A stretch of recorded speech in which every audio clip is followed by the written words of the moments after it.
everyone. Welcome to Sweet Tomato Vine Homestead. I'm Linda. Today is Sunday, January the 12th, 2025. It is 54 degrees out here.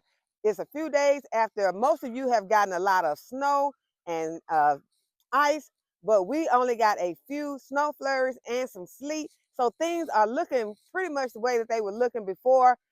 I'm going to turn the camera around and just let you all see what it's looking like in the garden. I'm going to go ahead and uncover this bed to see what it looks like underneath.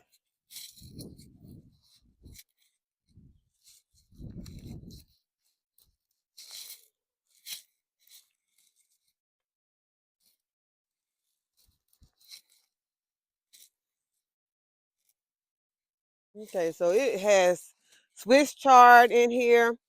There are some collard greens right here. This is a cabbage. This is the Swiss chard right here, and it's looking really good. Over here, I have some beets,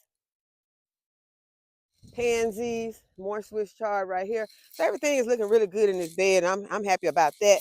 And most of the beds are looking pretty much like this.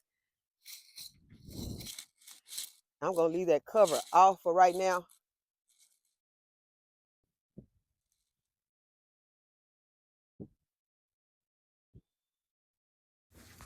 Okay, y'all, this is where I lost my audio. So we went out to the chicken coop and decided that we need to go ahead and finish clipping some of the chicken's wings.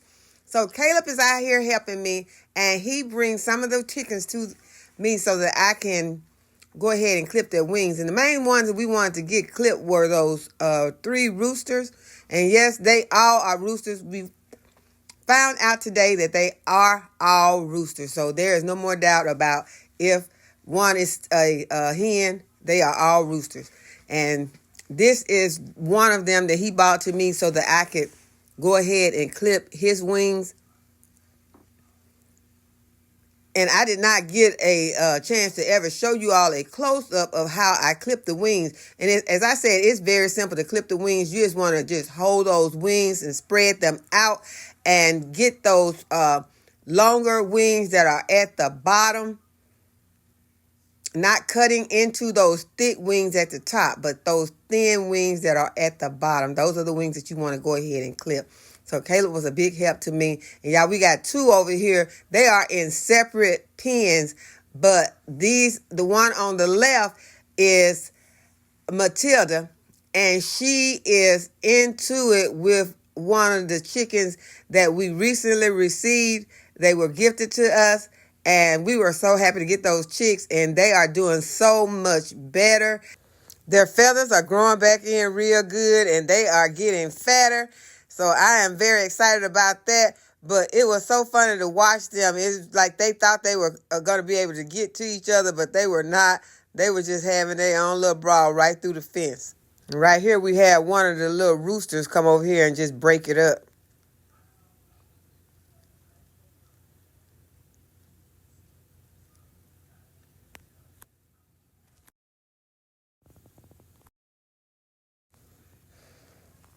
And I'm going into the chicken coop to see if there are any eggs in here. And on this day, we don't end up having any eggs. So I haven't been worried about the eggs too much because, as you know, it has been very cold. And while it is cold, I don't like to stress the chickens out about laying eggs. That is why I do not give them the full calcium feed that they usually get. Right now, they're just getting like some low calcium chicken feed. And that will keep them from having to try to lay eggs during the really, really cold months, because that puts a lot of stress on them and can cause them to have problems with their ovaries.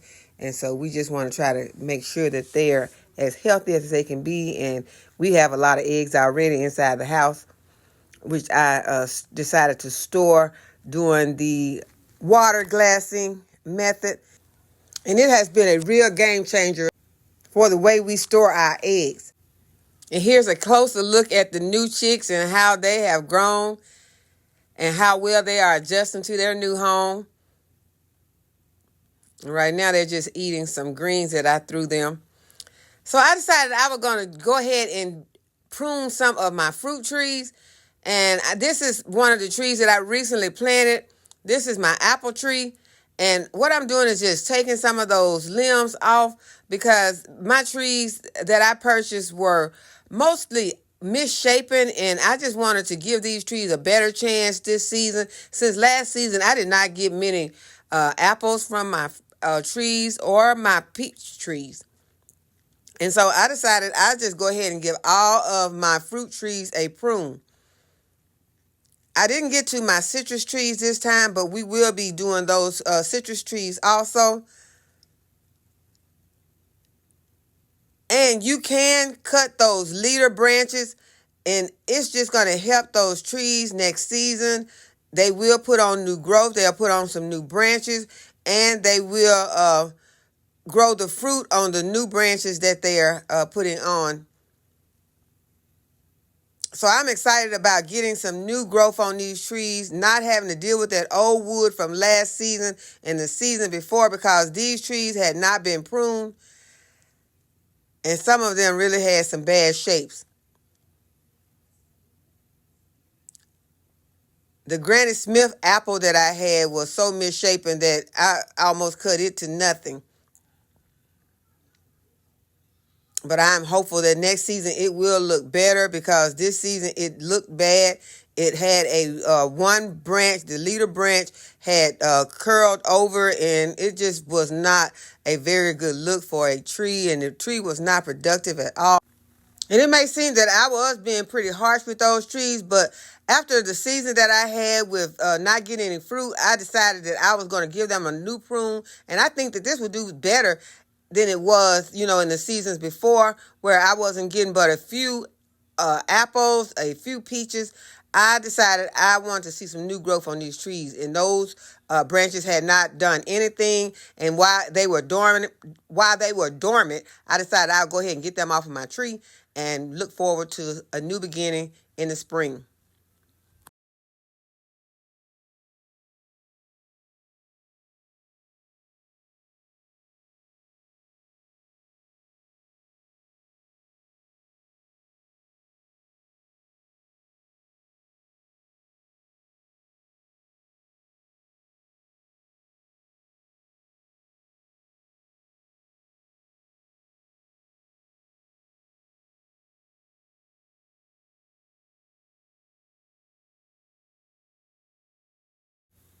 This scarlet kale looks delicious.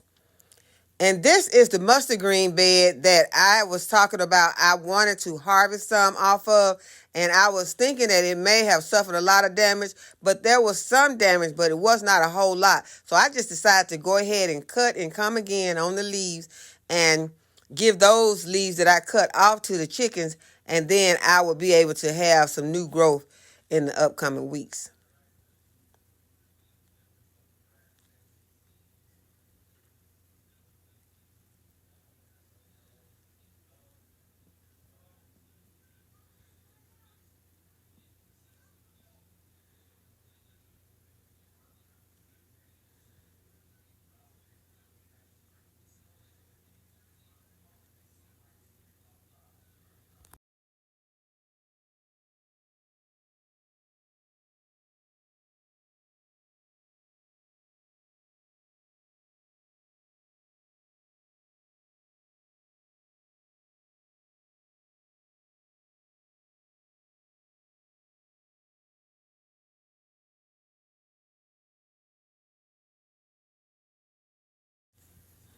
And here this little rooster that got out. And this is the one that caused everybody else had to get their wings clipped today. And he was just walking around, just enjoying himself, eating greens. He had been out on the other side of the fence.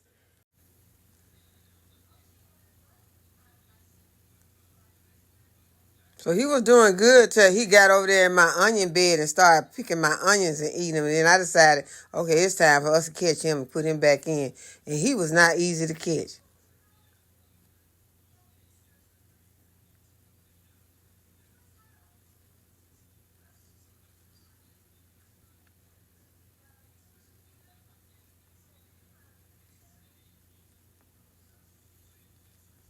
And today was actually the first time that I heard him crow.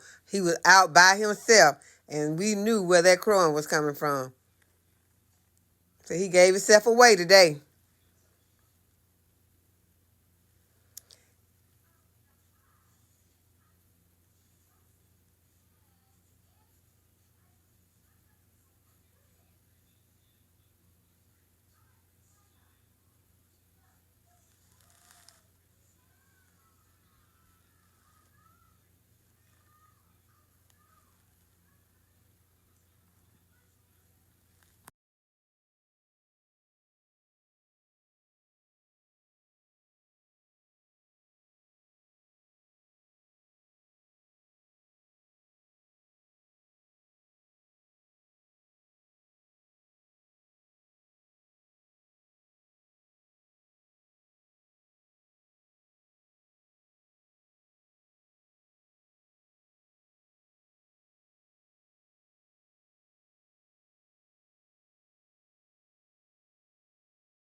If you have enjoyed this video and that you give this video a thumbs up and subscribe to my channel, go ahead and hit the notification bell to be notified when I upload a new video. And as always, thanks for watching. I'll see you in the next video. Bye-bye.